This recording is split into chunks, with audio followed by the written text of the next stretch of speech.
doing today? My name is Seth Klingler, and I'm doing the speech for my dual credit speech class.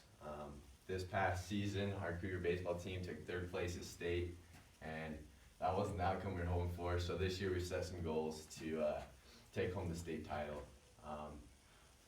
As many of you know, I'm the varsity catcher for our baseball team, and today I'm going to talk to you guys about one of the professional players I looked up to.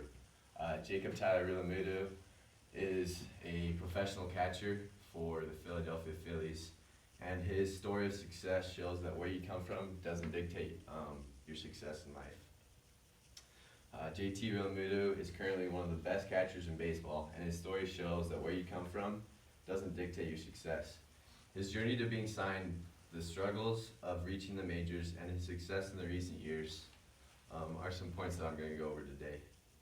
His journey to the majors all started with a mindset and a dream when he was still in high school, just like us. He was born in Dale City, Oklahoma, and then he went to high school in Midwest City, Oklahoma. Have you guys ever heard of those places before? No. Yeah, I had never heard of those either. He was the best academic and athletic athlete to come through Carl Albert High School, according to his football coach and activities director, Gary Rose. He played football and baseball in high school, and he actually was the quarterback for his football team and led, in his senior year, his team to a state championship. And then for baseball, he was actually a shortstop in high school, and he led them to 2 state championships as a shortstop. He didn't transition to a catcher until a Miami Marlins scout came up to him after a game that he happened to be catching, which is when he only caught 4 games in high school. And the starting catcher for that game he was pitching that game, and after the game, the Marlins scout came up to him and was like, "Hey, you have real potential, like, would you transition?" And he said, "Oh yeah, for sure, anything to reach my goal, you know." So he was drafted and signed in April of 2010 as a catcher for the Marlins. So after signing with the Marlins, Rilamudu knew he had a lot of work ahead of him to reach major league level.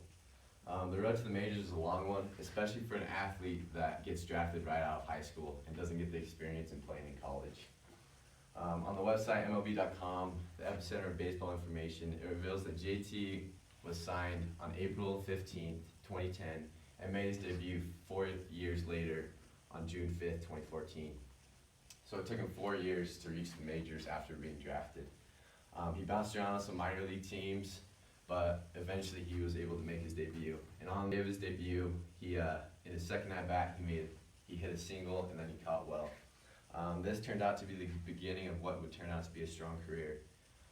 In the recent years, JT has been a reliable catcher for the Miami Marlins, and then recently he was traded this season to the Philadelphia Phillies. According to StatCast, he averages a 1.88 second pop time on his throwdowns to second base, which right now is the best average pop time in the whole league. He's making millions of dollars right now, and he doesn't even have a college degree. He didn't go to a day of college because he was drafted right out of high school. JT Rilamudu put in his time and worked hard to reach his goal of playing in the majors, and right now it's paying off for him. In conclusion, JT and his journey from high school to the major leagues is an example of why the area we live in doesn't dictate our success. His upbringing in Oklahoma, to his signing with the Marlins, his success, and the 4 years it took to reach the majors, and his current success shows that the area shows that hard work and perseverance are essential in reaching our goals. If there's anything I want you guys to remember, it's just that just because we come from a small town in Idaho doesn't mean that we can't have big dreams and that we can't accomplish them.